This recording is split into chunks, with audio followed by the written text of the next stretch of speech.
The non-sexist answer would be, of course not, you sexist moron. But I'm not here to offer politically correct answers. I'm here to offer scientifically correct ones.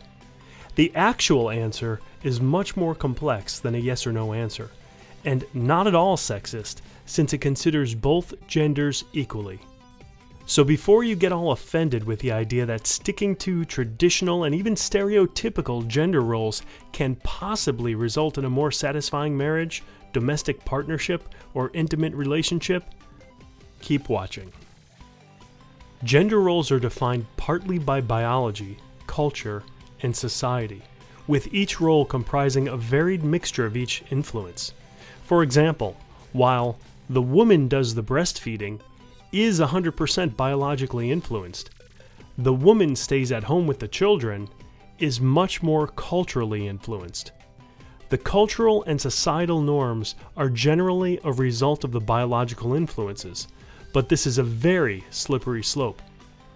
The biological fact that men, as a group, are larger and physically stronger than women, as a group, serves as a catalyst for cultural gender roles such as the men are the providers, since historically providing was almost always associated with the need for physical strength. These cultural roles trickle down to the societal level, where more specific norms are formed that unjustifiably pigeonhole each gender, such as the men are the ones who run the companies. In this way, gender roles are both descriptive and prescriptive. That is, they are a result of what we observe as well as what roles we think people should play.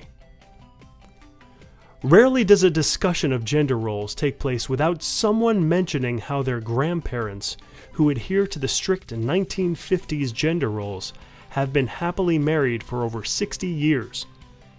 In previous generations, women were far less equal to men, and as a result, faced more pressure to conform with gender norms if they were to have a chance at some level of happiness. Undoubtedly, there were, and still are, couples who play traditional gender roles and have experienced authentic well-being. But we cannot use such anecdotes as the basis for a prescribed norm across the population. In other words, just because Nana and Grampy might have been happy as a real-life version of Ward and June Cleaver, certainly doesn't mean that everyone will, if they too fall in line with the traditional gender roles. Our grandparents lived in a very different social environment that we might be tempted to bring back. However, due to the cognitive bias known as rosy retrospection, we are likely to idealize the past. We are also likely to forget how oppressive yesterday's social environment was by making it extremely difficult for women to pursue happiness and harmful to society by ignoring the potential contributions of 50% of the population, especially those of us who never experienced such oppression directly. The happiness of our grandparents came with a significant personal and social cost, and that we cannot forget.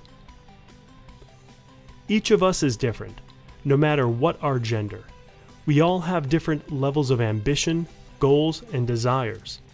This means that in any given couple, both partners can have high levels of ambition, low levels, or one partner can be highly ambitious and the other not at all ambitious, regardless of gender. It could be argued that the societal norms of earlier generations had a significant effect on female ambition and goals. For example, women were both encouraged and expected to be stay-at-home moms, where men were both encouraged and expected to have a career. While this kind of encouragement might be a solution to get couples to play complementary gender roles, there are many women and men who strongly object to these roles. Research in the area of well-being supports the idea that the roles we play should be based on our ambitions, goals, and desires, not on our genders. If an overall pattern emerges based on these personal preferences for roles, and a correlation is found with gender, then so be it. Describing these patterns as gender roles is very different from prescribing the gender roles as a way to reduce conflict between partners at the expense of oppression of an entire gender. Intimate relationships work best when each partner in the relationship is playing a role consistent with his or her ambition, goals, and desires that also happen to be complementary. The less complementary the roles, the more compromises need to be made, which generally means more strain on the relationship. Adopting the rule, the one with the penis gets the final say, may work out well for the one with the penis, at least in heterosexual couples, but not for the other person, and ultimately not for the couple.